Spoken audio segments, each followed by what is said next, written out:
ഇത്രയും മോശമായിട്ടുള്ള കാര്യങ്ങൾ അടക്കം ചെയ്യുന്ന അനുമോൾക്ക് എങ്ങനെയാണ് വോട്ട് വരുന്നത്? ഇത്രയും vote, of course P R ഉണ്ടാവും, പി ആറിൻ്റെ മാനിപ്പുലേഷനും പരിപാടികളും വോട്ടുകളും ഒക്കെ ആയിട്ട് ഒരുപാട് വോട്ടുകൾ വരും.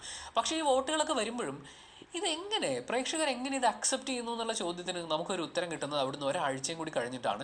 കേരളത്തിൽ എല്ലാവരും റീലൊക്കെ ആയിട്ട് ഷെയർ ചെയ്ത് ഒത്തിരി ആളുകൾ കണ്ടിട്ടുള്ള, ഓൾമോസ്റ്റ് എല്ലാവരും തന്നെ അറിഞ്ഞിട്ടുണ്ടാവാൻ സാധ്യതയുള്ളൊരു കാര്യം, ഒരു ഭാര്യയും ഭർത്താവും കൂടി കാറിലിരിക്കുന്ന സമയത്ത് അവർ കാറ് പാർക്ക് ചെയ്തതിന് തൊട്ടടുത്തുള്ളൊരു വീട്ടിൽ താമസിക്കുന്ന പെൺകുട്ടി ഇവിടെ ഇതൊന്നും പറ്റില്ല എന്നൊക്കെ പറഞ്ഞ് അവരോട് വന്ന് പ്രശ്നമുണ്ടാക്കിയ ഒരു സദാചാര നാടകം തന്നെ കളിച്ച ഒരു വിഷയമുണ്ടായിരുന്നു. ആ പെൺകുട്ടി എന്താണോ അവിടെ കാട്ടിക്കൂട്ടിയത്, എന്താണോ വരുത്തി തീർക്കാൻ ശ്രമിച്ചത്, അതൊക്കെ തന്നെയാണ് അനുമോൾ ബിഗ് ബോസ് ഹൗസിനുള്ളിലും കാണിക്കുന്നത്.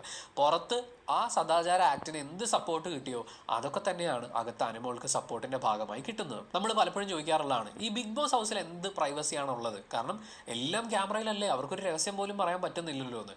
പക്ഷെ അങ്ങനെയല്ല, ബിഗ് ബോസ് ഹൗസിലും ഒരു പ്രൈവസി ഉണ്ട്. അങ്ങനെ ഒരു പ്രൈവസി ഇല്ലെങ്കിൽ, ബേസിക് പ്രൈവസി ഇല്ലെങ്കിൽ അവർ കുളിമുറിയിൽ ക്യാമറ വെച്ചേനെ. അപ്പോൾ ആളുകൾക്ക്, വ്യക്തികൾക്ക് അവരുടേതായിട്ടുള്ള ബേസിക് പ്രൈവസി ഉണ്ട്, ബേസിക് റൈറ്റ്സ് ഉണ്ട്. അത് വെച്ച് നോക്കുമ്പോൾ ആരിൻ്റെയും ജിസേലിൻ്റെയും പുതപ്പിനകത്തേക്ക് ഒളിഞ്ഞു നോക്കുക എന്ന് പറയുന്നത് അനുമോൾ ചെയ്ത ഒരു മോശം പ്രവൃത്തി.